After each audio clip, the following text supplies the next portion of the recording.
A woman in navy scrubs stood alone on the runway, arms stretched wide like a defiant statue.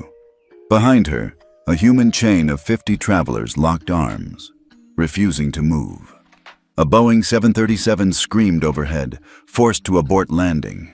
Alarms blared, guns drawn, cameras rolling. "This isn't about me anymore," Dr. Naomi Carter said into her phone, live to millions. "It's about every silent voice crushed by the system." Before we show you how this impossible moment unfolded, ask yourself, how far would you go when dignity is stripped from you at 30,000 feet? Dr. Naomi Carter adjusted the sleeves of her navy blazer as she stepped into the first-class cabin of United Airlines Flight 2765, bound for New York City.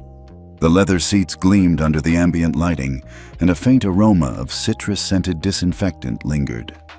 She placed her carry-on bag in the overhead compartment with practiced precision, slid into seat 2A, and exhaled a breath she didn't know she was holding. 48 years old, former military surgeon, now one of the top neurosurgeons on the East Coast. Naomi had long since grown used to being the only black woman in spaces like these. She was en route to perform an emergency brain surgery on the teenage son of New York's governor. Time was critical. Every hour mattered. She crossed her legs and opened her medical briefing folder, but a movement caught her eye. A flight attendant, young, tall, and blonde, with a neat chignon and surgically neutral smile, began offering pre-takeoff drinks to the passengers. She leaned in toward a white man in 2C and handed him a glass of champagne with a practiced, "Enjoy your flight, sir." Naomi raised her hand gently. "Excuse me, may I have some water, please?" The attendant didn't pause. Her name tag read Heather. She walked past Naomi without so much as a glance, continuing to distribute drinks to other passengers, all of them white. Naomi blinked. Maybe she didn't hear me. Giving her the benefit of the doubt, Naomi waited. Heather completed her round and returned down the aisle, passing Naomi again. Naomi made eye contact this time. "Excuse me, could I please get a bottle of water?" Heather's smile faltered ever so slightly. "We're preparing for departure, ma'am. I'll come back around." But she didn't. Naomi watched as Heather leaned over into seat 1B, laughing softly with another passenger, handing him a glass of sparkling water. Then seat 3C, then 4A. It had now been 15 minutes. The cabin was nearly full. Naomi sat quietly, her mouth dry. She pressed the service button above her head. It blinked orange. Nobody came. Then it happened. Heather returned down the aisle, pushing the drink cart again. Without a word, she extended a paper cup of coffee toward Naomi. The moment Naomi reached for it, Heather's wrist tilted. Hot liquid splashed directly onto Naomi's lap, soaking into her navy pants. Naomi gasped as the heat seared her skin. Oh, Heather echoed, without inflection. "I'm so sorry," she added mechanically, already turning toward the next passenger. Naomi inhaled sharply, trying to keep her composure. "Could I get some napkins, please?" But Heather was gone. Naomi stood up slightly, dabbing at the spill with the sleeve of her blazer. The burning sting of hot coffee throbbed against her thigh. Across the aisle, a white businessman in an expensive-looking suit looked up from his tablet and frowned, not at Heather, but at Naomi. "Some of us are trying to relax," he muttered. Naomi's jaw tightened. "I was burned," she replied softly. "Maybe next time don't overreact," he added, returning to his screen. The cabin felt tighter, smaller. Passengers nearby studiously avoided eye contact. No one said a word. No one offered help. Naomi sat back down, lips pressed together. She felt the heat radiate up her neck, not from the coffee, but from humiliation. She reached into her purse and gently tapped her backup phone, an older model. Long battery life, no SIM card. Then slipped it into the magazine pocket in front of her, angling it just so. It began recording. Not because she wanted revenge, not even because she hoped it would help her, but because she'd learned, long ago in combat zones and in corporate boardrooms, that truth was often denied unless it was documented. She stared out the window. On the tarmac, Ground crew moved like ants, directing luggage and fueling operations. She could have caused a scene, could have demanded to speak with a supervisor, could have threatened legal action. Instead, she sat still, because dignity, she believed, was sometimes best preserved in silence, because she knew this wasn't just about water, or coffee, or even Heather. This was about being told, without words, that she didn't belong here, that her presence was tolerated, not welcomed, that in the eyes of the Heather Baileys of the world, a black woman in seat 2A was always going to be the exception, and not in a good way. The cabin speakers crackled. "Ladies and gentlemen, this is your captain speaking. We're experiencing a short delay before pushback due to runway congestion. Please remain seated with your seatbelts fastened." Naomi exhaled slowly. Her thigh still stung, but it was manageable now. Heather passed by again. Naomi pressed the service button a second time. Still nothing. As the delay stretched, Naomi glanced around. Not a single passenger had intervened. No one had said, "Are you okay?" No one had challenged what had just happened. That, more than the scalding coffee, burned the most. She slid her hand back into her pocket and gently pressed a second button on her backup phone, saving the recording so far. Then, she leaned her head back and closed her eyes, bracing herself for whatever came next. The pressure in Naomi's chest had just begun to subside when the presence of two uniformed men shattered the fragile stillness. "Ma'am," one said curtly, leaning in over her seat. "We need you to come with us." Naomi opened her eyes slowly, blinking up at the man. One wore a transportation security uniform. The other had no badge, but the earpiece and blazer screamed, "Plainclothes Federal." His jaw was clenched. "What's this about?" she asked, voice calm. "We've received complaints about your behavior," the TSA officer said. "You've been disruptive." Naomi's eyebrows lifted. "Disruptive?" She glanced around. No one looked at her, not even Heather, now at the galley, who watched from the corner of her eye. The plainclothes agent stepped in. "We don't want to escalate the situation, Dr. Carter." So they knew her name. "Then let me be clear," Naomi said evenly. "I am a medical doctor, a neurosurgeon. I am en route to New York to perform a life-saving surgery on a minor patient, specifically the son of Governor Jonathan Meyer." She reached into her blazer pocket, pulled out her hospital credentials, and handed it to the agent. He took it, but didn't glance down. "I understand," he said, "but we still need you to come with us for questioning." "For what reason?" "For the safety and comfort of the other passengers," the TSA officer said. "We've had complaints." Naomi turned slowly to face the cabin. Still, no one looked up. They were pretending she didn't exist. She inhaled. "Then let me speak with the captain. He needs to be informed this flight is removing a critical care surgeon from a mission of medical urgency." "That won't be necessary," the agent said. "Please gather your things." Naomi stood, slowly, deliberately. She refused to let her hands shake. As she reached for her carry-on, the TSA agent took her elbow firmly. "That won't be necessary either," he said. "We'll secure your belongings."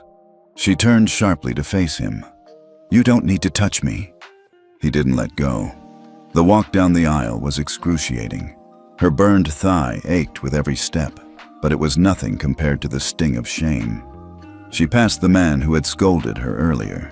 His eyes were now back on his tablet. No one said a word.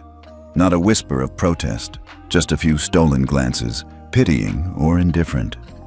Heather stood by the front galley, arms crossed, watching her exit with thinly veiled satisfaction. The air outside the plane was sticky with Atlanta heat. They didn't take her to the general terminal. Instead, they veered left, toward a separate corridor leading to a private hallway. Naomi's eyes narrowed. This wasn't protocol. "Where are you taking me?" "To an interview room," the agent replied. "Why?" she demanded. "For further questioning," he repeated, without elaboration. Naomi remained silent the rest of the walk. Her military training kicked in. Breathing even, heart steady. Never show fear. The room they brought her to was small and cold.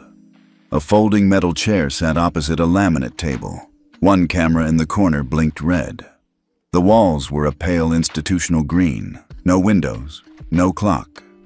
The door locked behind her. Seconds ticked by, or maybe minutes. Time had lost shape. Finally, a woman entered. Airport operations badge clipped to her chest, tablet in hand. She was mid-40s, polished, with an air of scripted neutrality. "Dr. Carter," she began. "I'm Nancy Kim, manager of incident response for United Airlines." Naomi said nothing. "There was a report of concerning behavior on board. Our staff alleges you were aggressive with a flight attendant." Naomi folded her hands calmly on the table. "I requested water. I was ignored. I requested again. I was scalded with coffee. I asked for napkins and was refused. At no point did I raise my voice or make threats." Kim didn't flinch. Other passengers reportedly felt uncomfortable. "I'm not responsible for their discomfort with my presence," Naomi replied. "And I suggest your airline be extremely careful in how it defines aggressive when referring to a black woman asserting basic rights." Kim hesitated. "We take all reports seriously." Naomi leaned forward slightly. "And what about my report? That I was injured, humiliated, and removed from an essential medical mission? What's your protocol for that?" There was a beat of silence. "I'm not at liberty to speak to that," Kim said. "Then get me someone who is," Naomi snapped. "I understand you're frustrated," Kim replied, voice level. "But please know, we are committed to maintaining a safe environment for all travelers." Naomi's laugh was short and humorless. "Spare me the script." She stood, wincing at the heat from her thigh. "Where is my phone?" "For security purposes. We've retained it temporarily." "You had no right." "It will be returned after we've cleared this matter," Kim said. Naomi clenched her jaw. The room felt smaller. "Where's my luggage?" "Already loaded on the plane. Your items will proceed to New York." Naomi stared at her. "So my belongings can fly, but I can't." Kim didn't answer. The door opened again. A male security officer entered, different from the earlier ones, broader, older. His name tag read Wilson. He smirked slightly, as if the whole thing amused him. "She giving you trouble?" he asked Kim. Kim stood. "We're done here." Naomi's fists curled at her sides. "I need to call the hospital," she said, forcing calm back into her voice. "The patient's surgery is scheduled in 6 hours." Kim paused. "You may use the landline, briefly." Naomi sat back down and dialed Boston Memorial. Dr. Lydia Sanchez, her surgical partner, picked up. "Lydia, I've been pulled off the flight. I was removed." "What? Why? We've been prepping all morning. Governor Meyer is here, pacing like a lion." "I asked for water," Naomi said. "That's it. It escalated." There was silence. Then, "Naomi, they're stalling. Jacob's vitals are dropping. We need you." "I know. I'm trying. Tell them who you are." "They don't care." The line buzzed with tension. "We'll delay as long as we can. But hours. Naomi, he might not make it through the night without decompression." "I understand." Naomi hung up. Her hands trembled now, despite her efforts. Wilson leaned in as Kim left. "Next time, just sit quiet and enjoy the flight, sweetheart. Cooperative passengers don't end up here." Naomi looked at him, face unreadable. Inside, something shifted. Not rage, not panic. A deep, steady resolve. They had made a mistake. They had underestimated her, and they had no idea what she was about to do. The cold metal chair beneath Naomi's thighs felt like punishment. Her coffee-stained pants clung to her skin, now dried, stiff, and sticky. A dull ache pulsed up her leg where the burn was beginning to blister beneath the fabric. The fluorescent light overhead buzzed like a mosquito in a quiet room, offering no comfort, only reminder. This wasn't a mistake. This was a message. Across the room, Officer Wilson leaned against the wall, arms folded, thumbing his phone like a bored teenager. His radio crackled intermittently with voices from airport security. "Got 2 off gate 12. Family of 4 flagged at screening." Middle Eastern, maybe Pakistani. Roger that. Secondary screening engaged. Naomi stared at the wall, the voices cutting sharp lines across her thoughts. Her body was still, but her mind raced, calculating and cataloging. Outside the door, a second set of voices approached. Male, casual, unaware of her proximity to the sound. Yeah, that's 5 so far today. Plus the lady from 2A. That makes 6. She was first class? Black, first class, and vocal. That's always an easy pull. Well, that's quota for the shift. Supervisors will be happy. Naomi's breath caught. Quota. It didn't sound like slang. It sounded like policy. Her hand, resting quietly in her lap, curled into fists. So this wasn't just about Heather. Not just one racist flight attendant on a power trip. This was systemic, deliberate. The first-class cabin had been the stage, but the play had been rehearsed long before she boarded that plane. Quota. Naomi blinked slowly, her pulse rising with a wave of fury that simmered just below the surface. She didn't scream, didn't flinch. Instead, she reached slowly into the inner lining of her blazer, where a small seam had been carefully unstitched months ago for just such a purpose. Her backup phone. Not the one security had confiscated, not the burner she'd used earlier. This one was older, slimmer, and unregistered. Military issue from her time as a field surgeon in Kandahar. No SIM, no signal. But it had a camera, and it still worked. She palmed it beneath the table and activated voice command. "Record audio and video," she whispered into the corner of her lap. The light blinked once. She slid the device under the edge of the table. Camera angled discreetly at the room, then leaned back. Her face remained neutral. Her mind burned. The door opened again. Nancy Kim returned, this time without the smug detachment.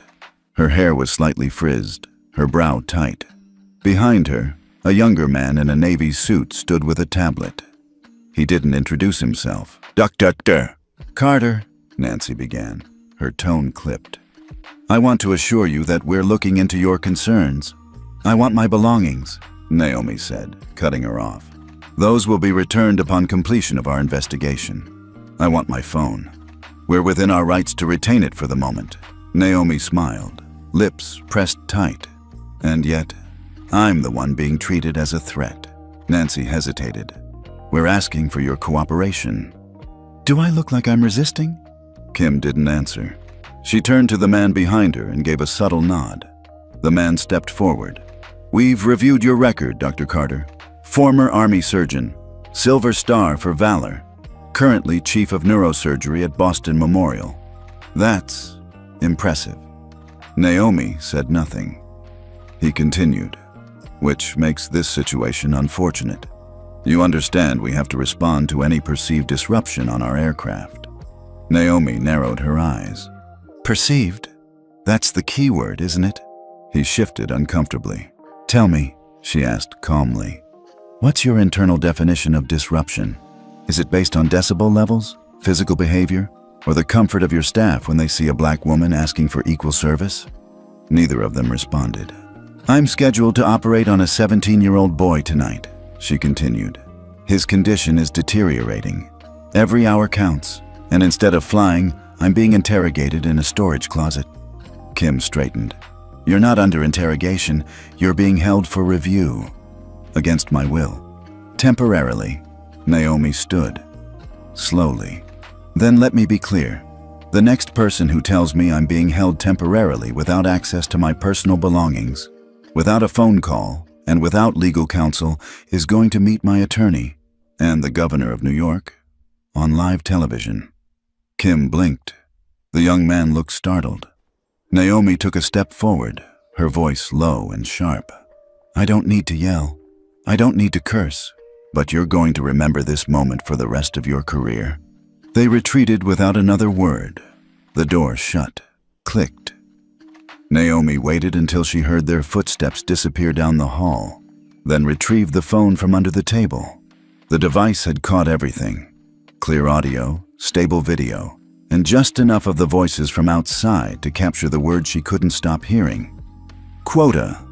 She tapped the screen. Compress file. Share via Bluetooth. From her shoe, she pulled a second device, an NFC beacon used to override restricted networks. One tap, and the file zipped silently to her other phone. Still active, still hidden in the lining of her purse. She opened a blank message and typed a single line. Sent off flight 2765. They said I hit quota. Full video attached. She hit send. The contact name at the top read, Erica Carter, SIS, her sister. Award-winning investigative journalist. Champion of civil rights. And the last person United Airlines wanted in their headlines. Naomi sat back, the faintest smile tugging at the corner of her lips. They had no idea what storm was coming. The moment Naomi heard the lock click, she moved. She'd been timing the guards. There was a pattern. Wilson took his break at the top of every hour, leaving the outer door momentarily unmanned. And the hallway camera nearest the isolation room panned on a 6-second loop. She had exactly 4 seconds of blind time. She stood, brushing dust from her sleeves, and reached into the lining of her blazer. Her old military ID, laminated and weather-worn, still bore the seal of the Department of Defense and the faded letters, MAJ, N. Carter, MedCorp. It had gotten her out of worse. She approached the door, knees steady despite the adrenaline. From outside, she heard the hum of a vending machine and the dull static of a radio. She knocked once, then twice. Footsteps. A pause. Then a guard's voice. Yeah? Naomi raised her voice. I was told I need medical clearance to stay. I'm feeling faint. I'm a doctor. I can assess myself, but I need access to the staff lounge or a first aid station. Silence. Then the lock turned. The door opened 2 inches. Naomi moved faster than she thought her legs would allow. She slipped through before the guard registered, flashing the ID with one hand and pressing her other into his shoulder, pivoting past him down the narrow hallway. Hey, stop! But she was already down the ramp, turning left into the service corridor that ran beneath Concourse B. The space was industrial, all concrete and fluorescent glare, smelling of jet fuel and detergent. She ran. Her footsteps echoed against the walls until she heard a different rhythm, softer, slower. Ahead, a man in a gray janitorial uniform was mopping the floor, earbuds in, swaying slightly to music only he could hear. Naomi slowed, panting, and raised a hand. Sir, please, I need help. The man turned, late 50s, with salt and pepper stubble and calloused hands. His badge read, Darnell Robinson. He looked at her with tired, perceptive eyes. You're that doctor, aren't you? He said slowly, pulling out his earbuds. The one they pulled off 2765. Naomi blinked. You saw that? He nodded. Word gets around fast in these tunnels. I need to disappear for a bit, she said. Just until I can get in touch with someone, somewhere private. Darnell studied her for a long beat. Then, without a word, he set his mop against the wall and motioned for her to follow. They weaved through a maze of maintenance halls, ducked under security rails, and past stacks of industrial supplies. After 5 minutes, Darnell swiped a keycard and pushed open a battered steel door. Inside was a break room, linoleum floors, old vending machines, 2 plastic tables, and a fridge covered in faded Union stickers. It was empty. Sit, he said. Water's cold. Don't drink the coffee, trust me. Naomi collapsed into a chair, breathing hard. Darnell grabbed a bottle from the fridge and placed it in front of her. She drank greedily, throat raw with thirst. Why are you helping me? She asked between gulps. He shrugged. You're not the first. You just happen to be the one who finally pushed back. Naomi raised an eyebrow. Darnell sat across from her, folding his hands. I've been working here 15 years, seen more than I wanted, but for the last 3, I've been keeping records. Me and a few others. Records, photos, videos, logs of who gets stopped, who gets pulled from lines, what gets flagged. We started calling ourselves the Silent Wing. He chuckled. Not very original, but it stuck. Naomi leaned forward. You're telling me there's a network of employees who are tired of watching good people get humiliated for the color of their skin? Yeah, and we've been waiting for someone like you. Naomi exhaled. A strange mix of exhaustion and hope welled in her chest. He continued. We've got baggage handlers, gate agents, even a couple pilots. They're ready to talk, and... He paused.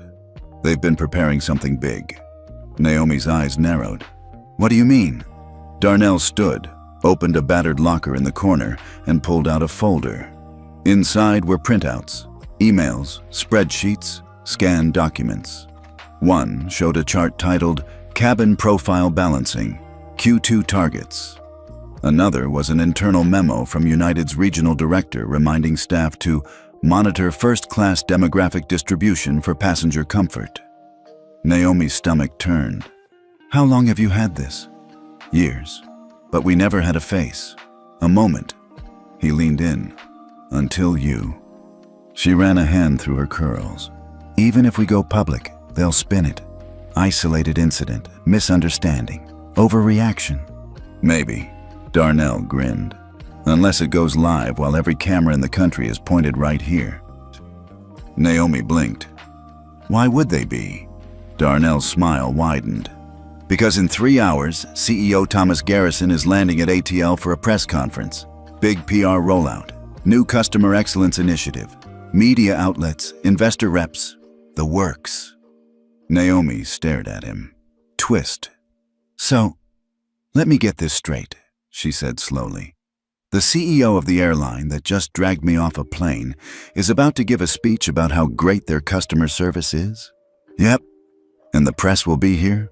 Already setting up in Terminal D? She leaned back in her chair, laughter bubbling unexpectedly from her throat. It was short, bitter, but real. This might actually work. Darnell nodded.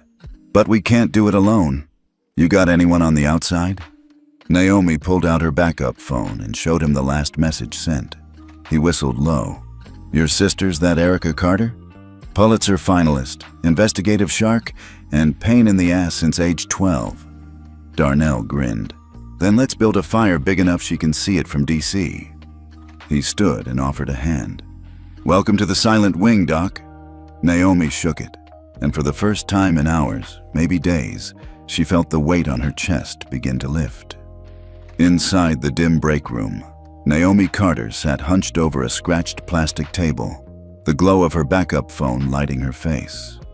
Across from her, Darnell connected his work tablet to an old router, rerouting signals through a VPN that bounced data off servers in Canada, Iceland, and back. They won't be able to trace this for a while, he muttered. At least long enough to light a fire. Naomi nodded, her fingers tapping with surgeon-like precision. She opened the secure folder her sister had built into the burner phone's OS. Encrypted, camera-ready, with one function, go viral. One click. The video uploaded in silence. No filters, no edits, just raw truth. Naomi being ignored, scalded, dismissed, escorted. The murmurs of quota captured outside the holding room. Her firm, level voice stating her credentials, her purpose, and the consequences of her removal. She added a caption. I was removed from United Flight 2765 for asking for water in first class because I was uncomfortable because I'm black. Here's what systemic discrimination looks like.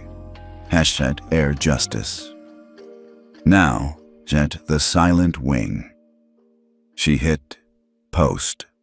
The video launched on 6 platforms simultaneously: Twitter, Facebook, TikTok, YouTube, LinkedIn, and Threads, each using her verified backup accounts tied to her sister's network. Erica had set it up just in case. The first view hit within 20 seconds. By the time Naomi leaned back in her chair, it had crossed 1,000. Beside her, Darnell cracked open the file folder and selected a series of documents. Ready to move our side? Naomi nodded. It's time. He tapped out a series of messages on a group chat app called JetNet, used internally among staff for shift swaps and casual memos. Only this thread had been hidden under the name Lunchroom Menu, April, for over 2 years. When he hit send, a cascade of attachments launched into motion. Across the airport, cell phones buzzed. Screens lit up. Files exploded into dozens of inboxes, many of them reporters, regulators, and watchdog organizations. Cabin balancing spreadsheets. Internal memos referencing optic-sensitive passengers. Coded instructions to gate agents about profile balancing. A presentation slide with the words Comfort Threshold Index in bold, overlaid with statistics showing decreased first-class satisfaction when minority occupancy exceeds 30%. The evidence was no longer quiet. It was screaming. Naomi's heart pounded, not with fear, but with adrenaline. Finally, the silence was cracking. She stood up, pacing the room. "Erica just replied," she said, holding up her phone. "Already trending. Uploading to national press contacts now. Major civil rights orgs sharing. Sit tight." Darnell smiled. "It's starting." Then a knock. A sharp, deliberate knock against the steel break room door. Naomi and Darnell both turned, eyes narrowing. Another knock. 3 raps. Pause. 2 raps. Darnell approached, cautiously opening the door. On the other side stood a woman in a navy pantsuit, her badge lanyard flipped backward. She had the calm bearing of someone who knew how to enter a room without drawing fire. "Zoe?" Darnell asked. The woman stepped in, flipping her ID badge around. It read, "Zoe Matthews, lead flight attendant, Polaris Air." Naomi raised an eyebrow. "That's not United."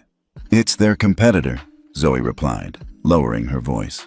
"But the cancer runs deep." Darnell closed the door behind her.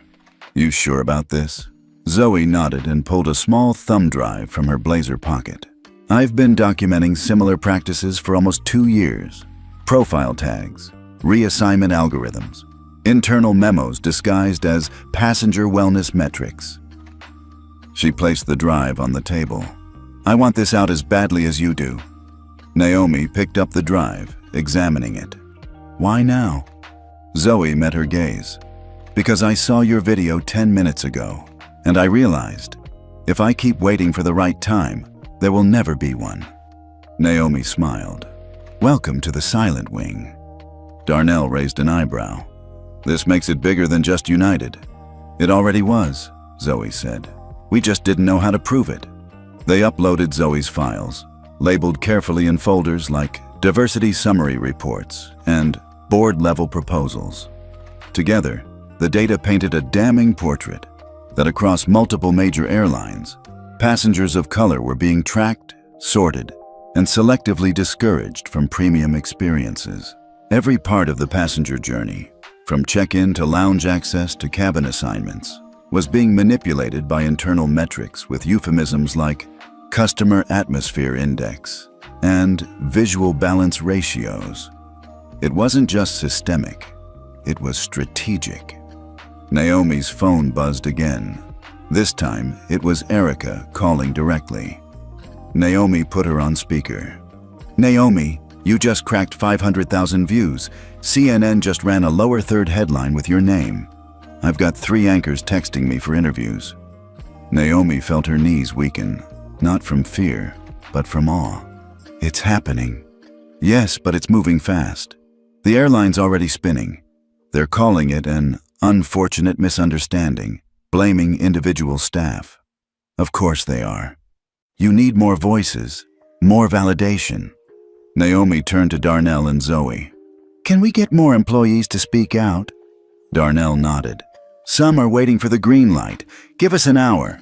Zoe added, "And some passengers too, ones with stories, ones who've been quiet for years." Naomi gripped the edge of the table. "No more quiet," she said. Erica's voice crackled through the speaker.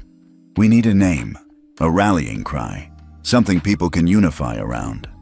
Naomi glanced at the screen where her face had frozen mid-sentence in the thumbnail of the viral video. Then she looked up, eyes burning. "Call it the circle," she said. Because this isn't a solo fight. It's collective, unbreakable, a line of resistance that loops back to protect everyone inside. There was silence. Then Erica said softly, "Perfect. Let's get to work." A low hum vibrated through the maintenance corridor as Naomi Carter watched Darnell and Zoe sync Maya's comms kit to the airport's PA override system. The room was full now. 8 other Silent Wing members had arrived. A baggage handler, 2 TSA officers, a pair of gate agents, and an off-duty pilot in civilian clothes. All of them carried the same look in their eyes. Focus edged with fear, but ignited by purpose. Maya, barely 27, sat at the center of the chaos like the conductor of an orchestra, her fingers dancing across her tablet. "They haven't locked me out yet," she whispered. "Looks like they still think I'm just a comms assistant." She smirked, then straightened. "Ready?" Naomi nodded. Maya tapped one button. The chime echoed through the entire terminal. 3 notes that signaled an important announcement was coming. Then silence. Then Maya's voice, clear, firm, and broadcast through every speaker in Hartsfield-Jackson International Airport. "Attention all passengers, this is not a routine message." Travelers paused mid-stride.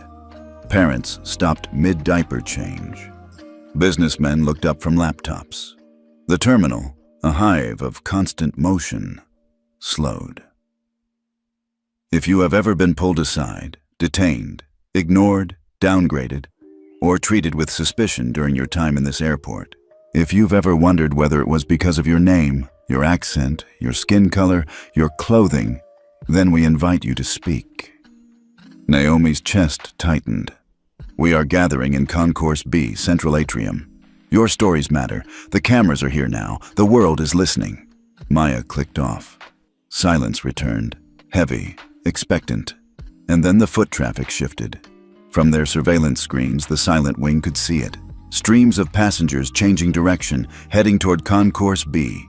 People from every background, Black, Middle Eastern, South Asian, Latinx, Indigenous. Men in suits, mothers with strollers, students with backpacks. The terminal buzzed as security scrambled to interpret what was happening. Within 10 minutes, the atrium filled. Within 20, it overflowed. Zoe handed Naomi a small mic and mobile speaker, the kind used by tour guides and field reporters. Naomi stepped up onto a low ledge at the center of the space. Around her, cameras began to appear. First phones, then press crews, then live streamers with handheld gimbals. She cleared her throat and began. "My name is Dr. Naomi Carter," she said, voice magnified through the impromptu system. "This morning, I was removed from my flight after requesting water in first class. I was called disruptive. I was detained without cause. I was on my way to perform emergency surgery on the son of a sitting governor." Gasps rippled through the crowd. "I say this not to gain sympathy," Naomi continued, "but to show you how fragile privilege is for people who look like me. No amount of rank, respect, or credentials protects us when prejudice walks unchecked." She paused. The crowd stood motionless. If you've experienced something similar here or anywhere, we invite you to speak. A young man stepped forward first, nervous, clutching his boarding pass. "My name is Raj. I was pulled aside 3 separate times this morning. I was told it was random." He glanced at the cameras. "It's never random." A middle-aged black woman stepped up next. "Delta agent told me my ticket looked forged. I'm platinum status." Then a Latino father. "They searched my 9-year-old daughter's hair." One by one, voices rose. Each story a mirror to the next. Naomi watched, her heart clenching, as decades of humiliation poured into the open air. Then, twist. A man pushed through the crowd, dressed in a plain gray sweatshirt and airport security badge. He looked to be in his early 40s, Latino, broad-shouldered, and walking with a slight limp. He stared at Naomi for a long moment. "Ma'am," he said, voice low but carrying. "I know you." She tilted her head, puzzled. "You don't remember me," he added. "But I remember you." Kandahar, FOB Rhino, winter of 2010. You were the surgeon. I was medevaced with a ruptured spleen. You saved my life. A stunned silence fell over the atrium. Naomi's breath hitched. It was starting to come back, blurred memories of sand, blood, and tension. The young soldier with the shredded flak jacket, the emergency table, the field unit with no backup. You remembered my face? She asked softly. He nodded, eyes damp. You didn't just save me. You stayed until I could walk. You brought me back. Gasps and murmurs spread through the crowd. The cameras zoomed in. The man turned to the assembly. This woman fought to keep me alive in a war zone. And today, in her own country, she gets pulled off a plane for asking for water? Outrage rippled through the gathering like a thunderclap. The moment shifted. This was no longer just a protest. It was a reckoning. Dozens of hands went up. Voices layered over one another. A rhythm built, not of chanting, but of truth. Zoe relayed that online streams were peaking. Over 2 million views. Civil rights organizations were tweeting in support. National politicians were retweeting the footage. Maya rushed to Naomi, tablet shaking in her hands. ABC News, CNN, MSNBC. They're all asking for live interviews. Fox too, though probably with different intentions. Naomi nodded. Not yet. Let the people speak. From her elevated perch, she scanned the faces in the crowd. Some crying, some angry, some stunned, silent, but all awake now. This was what oppression feared most. Not rage, but clarity. Not one person yelling, but many speaking in unison. Naomi stepped down from the ledge and walked into the crowd. Hands reached out to her, some to shake, some to hold. A woman pressed a thank you note into her palm. A boy gave her his drawing of an airplane with hearts around it. Her chest ached, not from defeat, but from something she hadn't felt in years. Belonging. Across the terminal, Darnell's voice crackled through a walkie. They're locking elevators. We've got about 15 minutes before they try to shut this down. Naomi turned to Maya and whispered, Time for phase 2. The air in the concourse crackled with energy. It wasn't chaos. It was coordination. Naomi Carter stood at the center of the crowd, now several hundred strong, many holding handwritten signs. Some made from napkins, others from torn paper bags and crumpled boarding passes. Words scrawled in thick marker read, Dignity doesn't fly standby. Systemic, not isolated. We deserve first-class treatment too. Maya handed Naomi a secure radio, linked to a closed network of sympathetic airport employees. The tablet in her other hand showed footage from every major news outlet now circling the story. The silent wing had gained traction, but now came the real test. Naomi looked at Darnell, whose face was calm but firm. Are you sure we're ready for this? He gave a small nod. We don't get a second shot at history. Zoe stepped up beside them. Security's already mobilizing. If we're going to move, it has to be now. Naomi turned to the crowd and raised the portable mic again. I know many of you are tired, frustrated. Some of you are scared. I don't blame you, but this moment, right here, this is where it shifts. She paused, eyes scanning the sea of faces. There's one place at this airport they cannot ignore. One place that stops the money, stops the planes, stops the world if we take it. A hush fell over the atrium. Naomi took a breath. We're walking to the tarmac. Gasps, murmurs. Someone whispered, Is that legal? Someone else answered, Doesn't matter anymore. We are not storming, Naomi clarified. We are walking, peacefully, purposefully. And if anyone wants to stay here and continue sharing stories, please do. Every voice matters. But if you're ready to be seen, really seen, then walk with us. A hand went up, then another, then a wave. One by one, people stepped forward. I'll go. I'm in. My grandfather marched in Selma. This is mine. Within moments, 50 volunteers assembled. Not young radicals or seasoned activists, but travelers.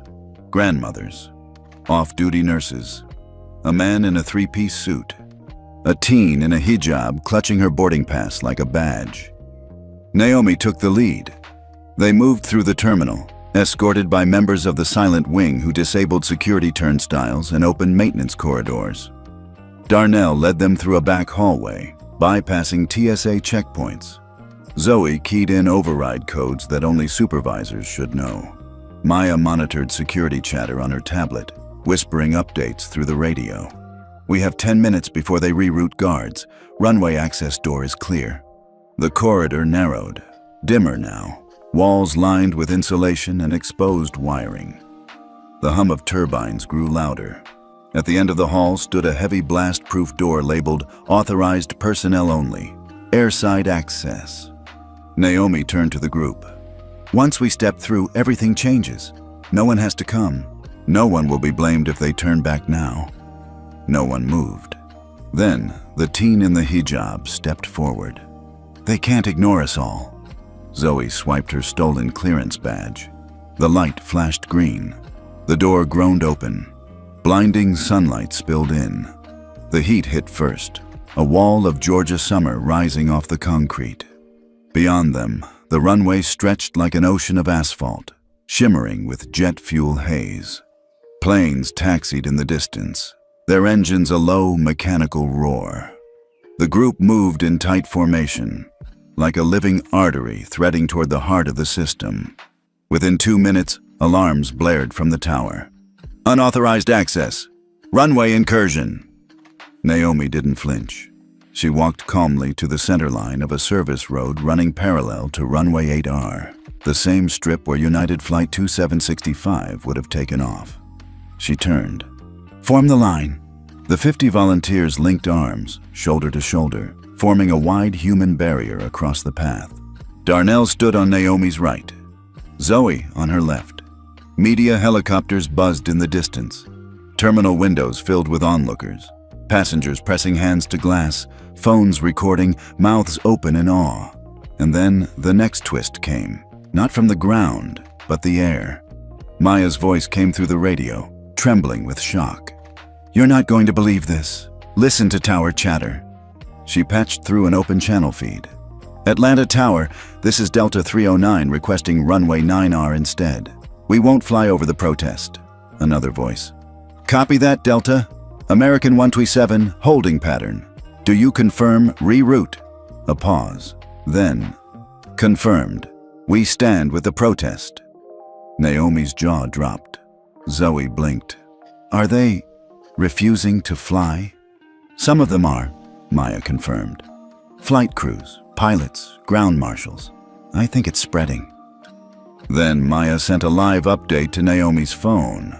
A group of United pilots had just sent a statement to national media outlets, anonymously signed, "We refuse to fly for a company that punishes those who speak up. We stand with Dr. Carter and every silenced passenger. #grounded in justice." The tide had shifted again. It wasn't just passengers anymore. It wasn't just internal staff. Now, the very people who operated the system were stepping away from the controls. Naomi's phone buzzed. A message from Erica.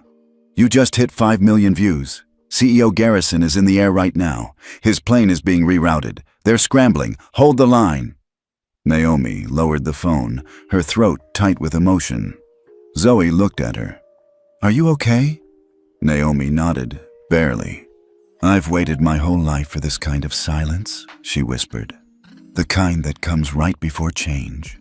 The tarmac vibrated under Naomi's feet. It wasn't from the engines of taxiing planes, nor from the rhythmic thrum of helicopters circling overhead. It was the weight of tension, dense, electric, and ready to snap. She stood at the front of the human chain, 50 people wide, facing a phalanx of airport security and armed response teams.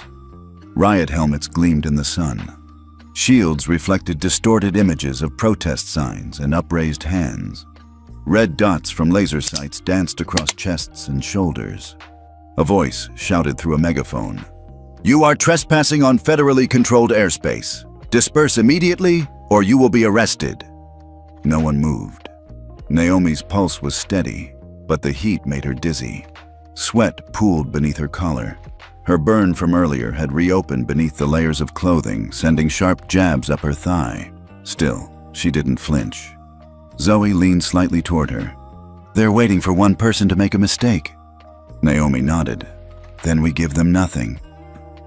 Behind her, Darnell whispered into his walkie. "Media feed still strong. Overhead cam is live. CNN, MSNBC, and at least 5 independent channels." Naomi stared straight ahead, meeting the gaze of the commander behind the front line of guards.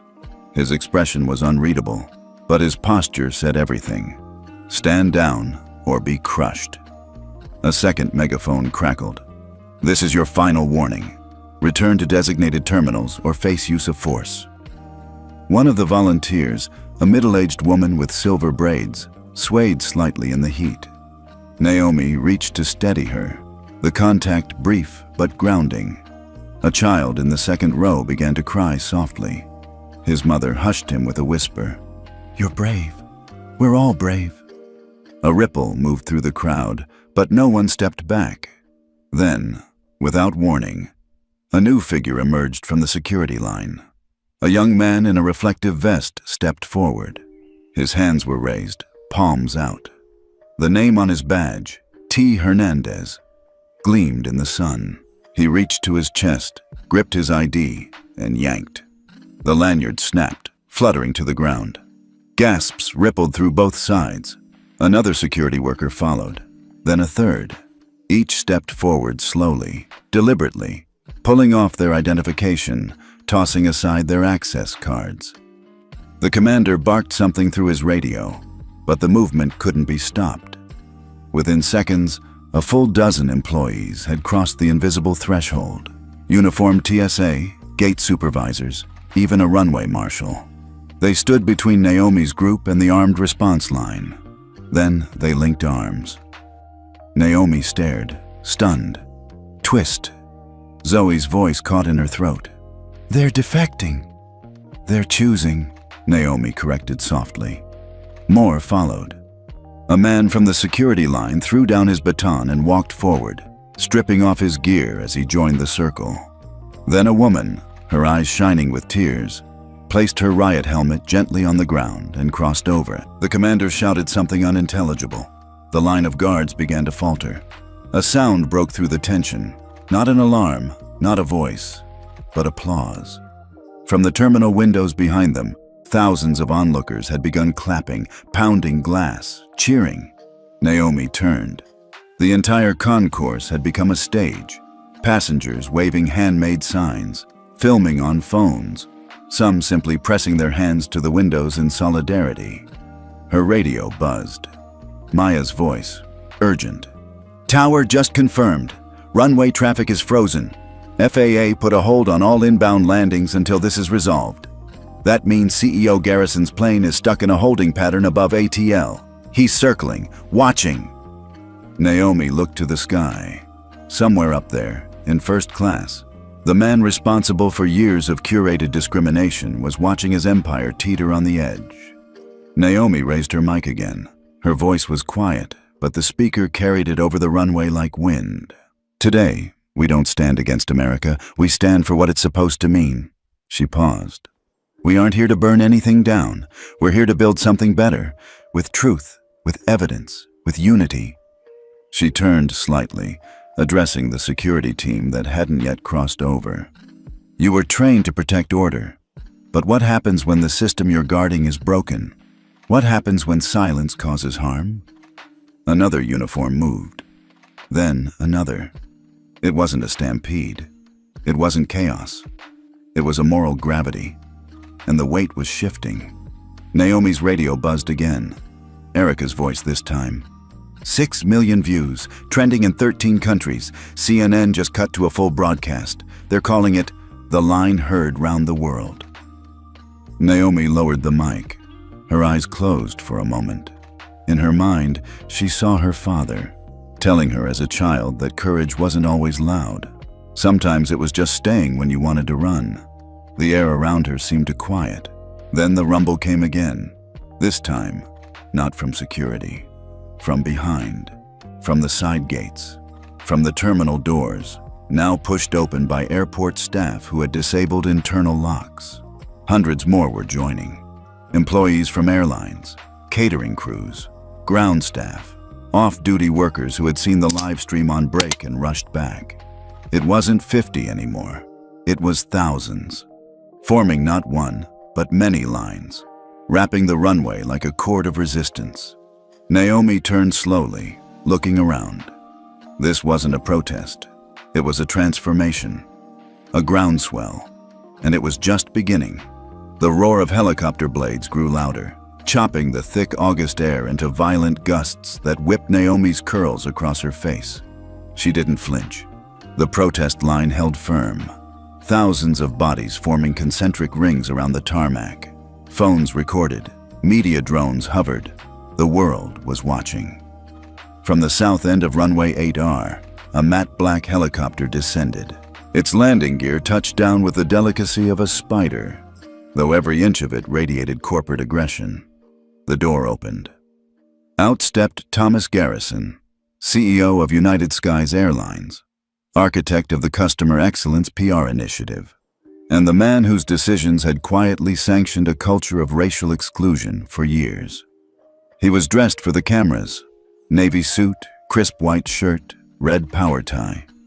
His silver hair was immaculately combed. His posture was that of a man who expected the world to bend when he spoke. Not today. Naomi stood with her shoulders squared. Waiting, behind her, Darnell, Zoe, Maya, and the rest of the silent wing stood like sentinels. Two aides flanked Garrison. One carried a briefcase. The other whispered frantically into an earpiece, likely updating him on the media firestorm unfolding in real time. Garrison approached Naomi directly, flanked by a trio of airport security guards who looked deeply uncomfortable. He extended a hand. "Dr. Carter," he said smoothly. "Let's talk." Naomi didn't take the hand. "Talk here," she replied. He glanced around. "Perhaps somewhere less charged. We can find a private space." She gave him a look that could slice steel. "You had your private space. You used it to bury this problem. Now the problem is standing in front of you, and it's not going anywhere." Garrison exhaled through his nose, trying to maintain composure. "I understand emotions are high, but this situation can still be de-escalated. We're prepared to offer you a personal apology, and..." Naomi's voice cut in like a scalpel. "This isn't about me. This is about everyone who was told they didn't belong in first class. Everyone who was humiliated, detained, downgraded, and dismissed because of the way they looked." He gestured toward the growing circle of cameras. "You're turning this into a circus." She smiled coldly. "No, I'm turning it into history." The crowd erupted in cheers. The line didn't break. It strengthened. Garrison stepped closer, lowering his voice. "Off the record, we're prepared to settle. First-class status for life, a public statement of regret, and a charitable donation in your name." Naomi tilted her head. "You think I can be bought?" "I think," he said, voice tightening, "that you're playing a dangerous game." Naomi's eyes narrowed. "The only thing dangerous here is unchecked power, and I've seen what that looks like." She reached into her messenger bag and pulled out a weathered folder. The material was military-grade Kevlar fiber, the kind used in field operations. She flipped it open. Inside was a collection of sealed clearance tags, combat deployment credentials, and an official commendation from the Department of Defense, stamped in red. Top secret. Declassified. She handed it to Garrison without flinching. He glanced down and froze. His aide leaned in, lips parting in disbelief. "This document," Garrison said slowly, "this confirms you were the lead medical commander for Operation Sentinel Echo?" Naomi nodded. "Afghanistan, 2010. I coordinated triage for over 400 wounded in under 36 hours during a mass casualty event." He looked up. "You're the Naomi Carter?" "I was never just a doctor on a plane," she said. "But you didn't ask. You assumed." "Twist," Maya whispered into Naomi's earpiece. "CNN just got wind of the dossier. They're calling it the General and Coach. The hashtag had a Sentinel Carter exploded online within minutes. Military vets began sharing photos, stories, commendations. Dozens of soldiers, medics, and officers stepped forward to confirm what Garrison was now holding in his shaking hands. Naomi Carter wasn't just a doctor. She was a battlefield legend. And now, she was the face of a movement. The CEO's composure cracked. For the first time, he looked like a man out of air. Naomi stepped forward, her voice low enough only for him to hear. "You treated me like a problem to be contained. But I was trained to lead in chaos, to hold lives in my hands under fire. What makes you think I'd flinch now?" Garrison looked past her, toward the cameras, toward the growing crowd of employees who had removed their uniforms and joined the protest, toward the media vans ringing the perimeter. He saw the tide had turned. Naomi handed the folder back to Maya, then turned back to Garrison. "No backroom deal, no scripted apology. You face the people and you face the truth, out loud, right now." His aide stepped in. "Sir, if we retreat, this story gets worse. But if we concede..." Naomi raised her voice, cutting through the muttering. "This company has run on silence and suppression. Today, we end that. You don't get to control the narrative anymore. We do." The crowd erupted again, louder this time. Garrison looked down at the tarmac, his polished shoes now coated in dust. Then he looked back up at Naomi. "You've made your point." "No," she said. "We've made ours." Behind her, the human chain held firm.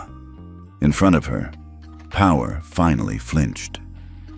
Naomi Carter stood with her back straight, microphone gripped firmly in her left hand.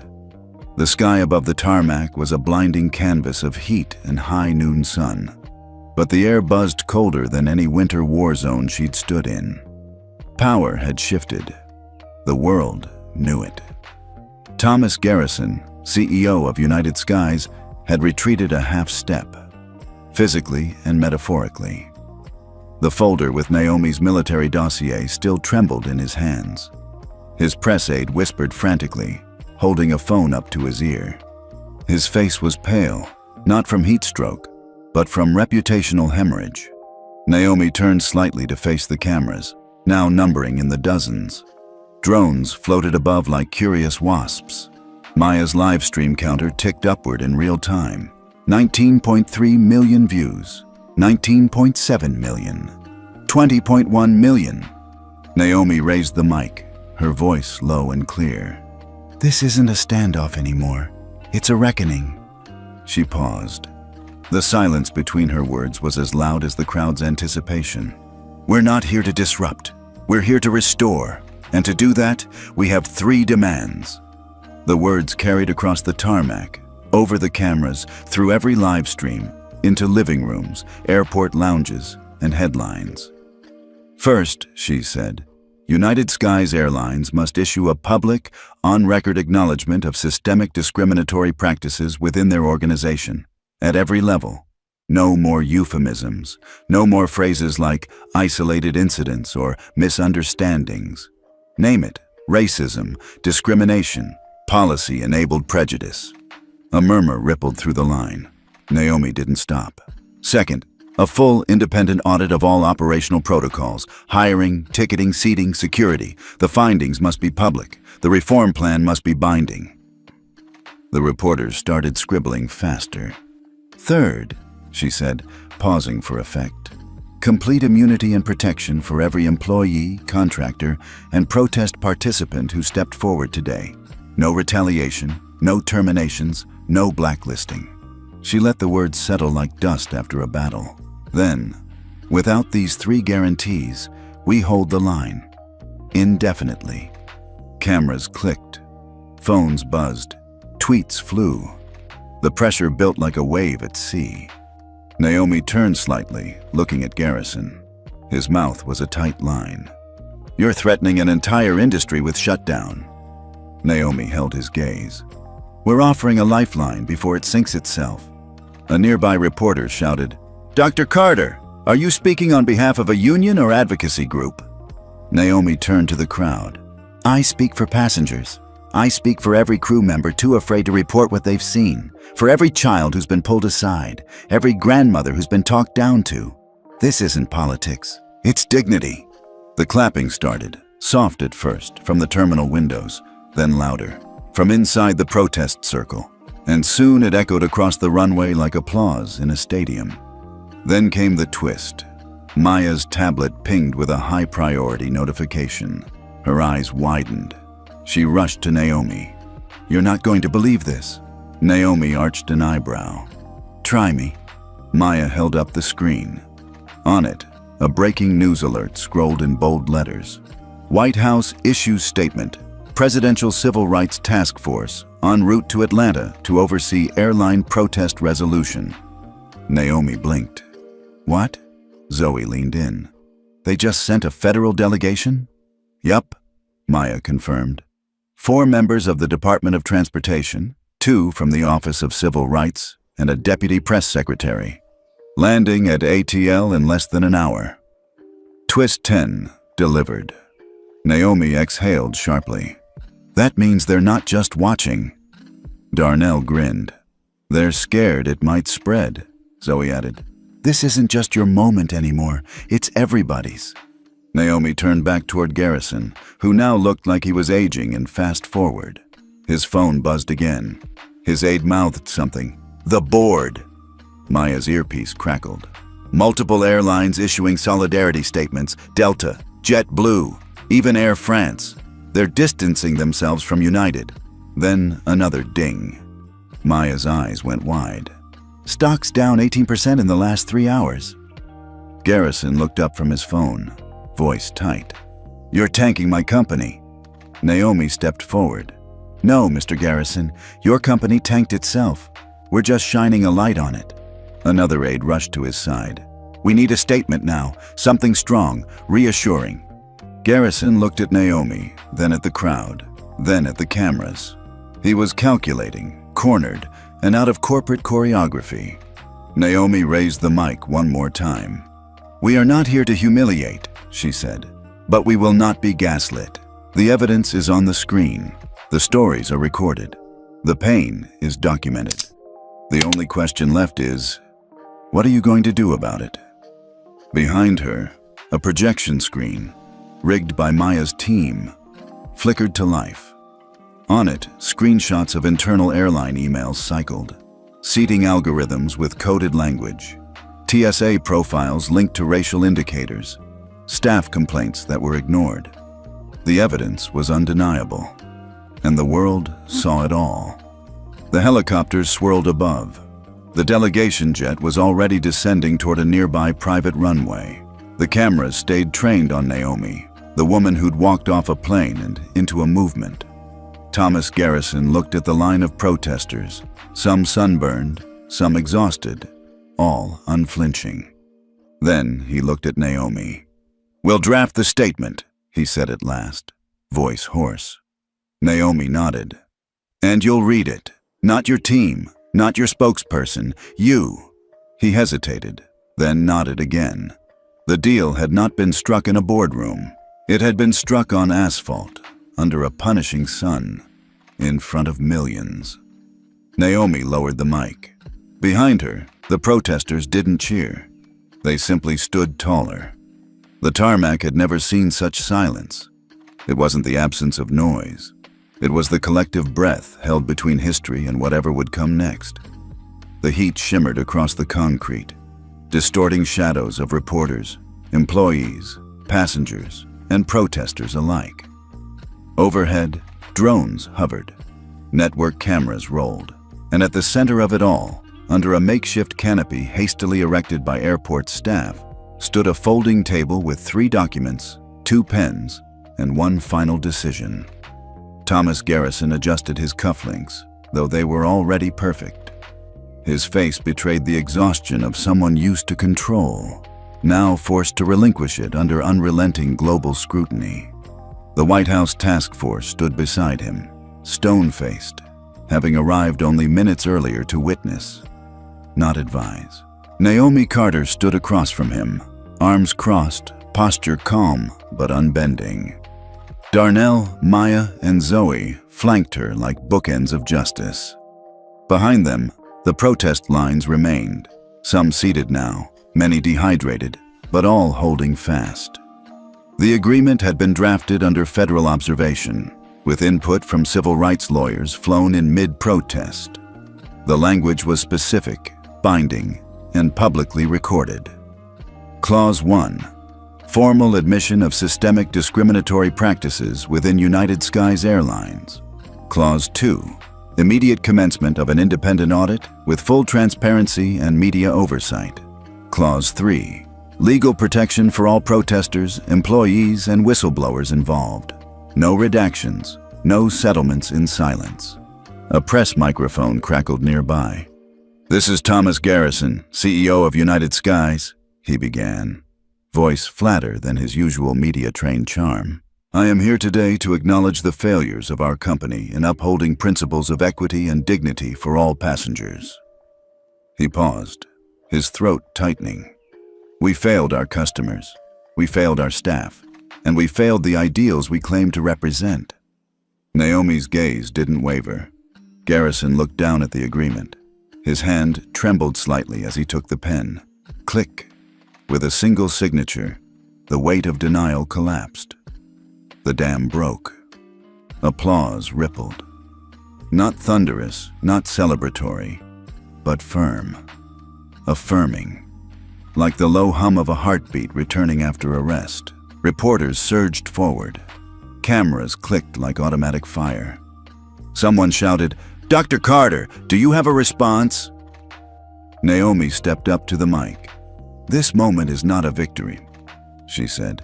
"It's a beginning. The acknowledgement of harm is not justice, but it's the first brick on the path toward it." She inhaled deeply, her voice softening. "No piece of paper can undo years of pain, profiling, or silence, but it can be a promise, and we will hold them to it." As she turned to step back, another voice cut through the static. A scream. "Help! Someone! He's collapsing!" Naomi's head snapped toward the sound. About 20 yards away, a man, elderly, white hair matted to his forehead, had crumpled to the ground. His protest sign had dropped beside him. He clutched his chest, gasping. The crowd surged, parting around him in panic. Naomi didn't hesitate. The mic fell from her hand, thudding against the ground. She was already moving, breaking from the stage, sprinting across the blistering tarmac. "Get me space!" she shouted, dropping to her knees beside the man.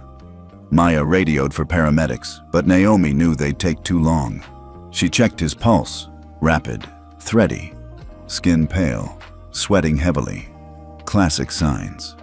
"Heat stroke with possible cardiac distress," she barked. "I need water, cloth, anything." Darnell tossed her his bottled water. Zoe dropped her scarf. Naomi doused it and pressed it to the man's neck and forehead. He wheezed, his lips moved. "Can't breathe. You're okay," Naomi said, her voice firm but calm. "You're not alone. Stay with me." Hands reached in, someone shielding her from the sun, another lifting the man's legs to help blood flow to his brain. Maya whispered to a nearby cameraman, "Keep filming. The world needs to see this." And they did. The live stream didn't cut to commercial. It stayed on Naomi, knees bruised, blouse soaked, hands steady over the chest of a stranger who had believed in her message enough to stand for hours in the sun. Garrison watched from the podium, stunned. His PR aide whispered, "We need to spin this somehow." Garrison shook his head. "You don't spin that. You get out of the way." Minutes later, paramedics arrived. Naomi briefed them rapidly, handed off her impromptu patient, and stood back. She was shaking now, not from fear, but from the sheer gravity of the moment. She turned, and the entire tarmac, the crowd, the press, the delegation, stood in stunned silence. Then came the slow, steady applause. Not for show, for truth. Naomi picked up the mic she had dropped earlier. It was scuffed, like her. "I'm a protester, but I'm a doctor first." She wiped her brow. "No matter how public this gets, No matter how powerful this movement becomes, I will never forget why I got on that plane in the first place. It was to save a life." She looked toward the horizon. "And that mission hasn't changed." 6 months later, the skies looked different.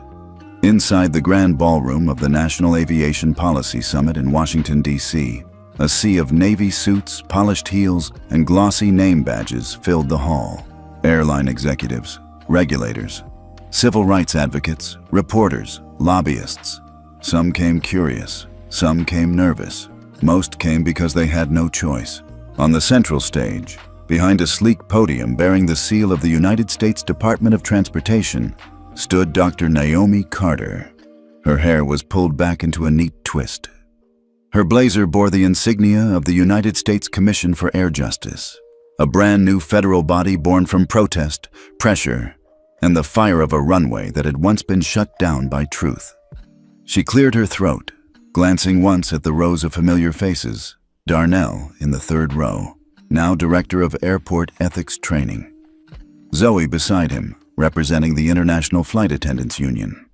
Maya seated up front, with her ever-present tablet and a new title, Chief of Digital Transparency, FAA Advisory Council. 6 months ago, Naomi began, many of you told me change would be slow, that it would take years, decades maybe, to alter something as massive as the air travel industry. She paused. They were wrong. A ripple of polite laughter spread through the room, but underneath it, respect. In the last quarter alone, she continued, complaints of racial profiling at TSA checkpoints are down 67%. Incidents of random seat reassignments for passengers of color have dropped by 81%, and for the first time, every major U.S. airline now publishes quarterly equity audits. Behind her, the projection screen displayed a live dashboard, numbers, charts, real-time updates from airports nationwide. Transparency is not a threat, Naomi said. It's a mirror, one that shows us what we value and who we leave behind. She closed the tablet on the podium. Today, the Commission for Air Justice announces our newest initiative, the Passenger Equity Bill of Rights, a binding charter that guarantees protection, dignity, and recourse for every traveler, regardless of appearance, language, or name. The applause this time was not polite. It was thunderous. As she stepped down from the stage, reporters surged forward, hands raised. Naomi waved them off gently. Not today. Today isn't about press. It's about presence. Later that evening, as the sun dipped low over the Washington skyline, Naomi sat quietly inside Gate C-12 of Reagan National Airport. Her flight home to Boston was delayed by 30 minutes. She didn't mind. For the first time in years, she wasn't rushing to an operating room or walking into battle. She was just moving forward. When boarding was called, she walked down the jet bridge alone, badge tucked away, coat folded over her arm. As she stepped into the first-class cabin of United Flight 1023, a flight attendant greeted her. A young black woman, neat bun, soft eyes. Her name tag read, A. Green. She smiled. Genuine, not trained. "Welcome aboard, Dr. Carter," she said. "We've been expecting you." Naomi blinked. The attendant gestured to seat 1A. "We made sure it was your favorite spot." Naomi settled in, still slightly overwhelmed. Another attendant arrived, placing a small card on her tray table. Handwritten, no logos. "Thank you for not just changing the system, but for reminding us what dignity looks like in real time." The crew. As the final passengers boarded, Naomi looked around. The cabin was diverse. Age, background, language. The old invisible rules, the comfort algorithms, and demographic caps were gone. The flight crew completed their checks. The intercom crackled. "Ladies and gentlemen, this is your captain. Welcome aboard United Flight 1023. Today, you're flying on a new kind of airline, one where your presence is not a variable, but a value." Naomi's chest tightened. The captain continued, "If at any point during this flight you feel you've been treated unfairly, we want to hear about it, because silence no longer flies here. As the aircraft began its slow taxi toward the runway, Naomi leaned her head back. Out the window, she saw a single line of paint running across the asphalt. Bright white, perfectly straight. She smiled. In her mind, it stretched backward. 6 months, 1,000 decisions, a single spilled cup of coffee, and forward, toward something better.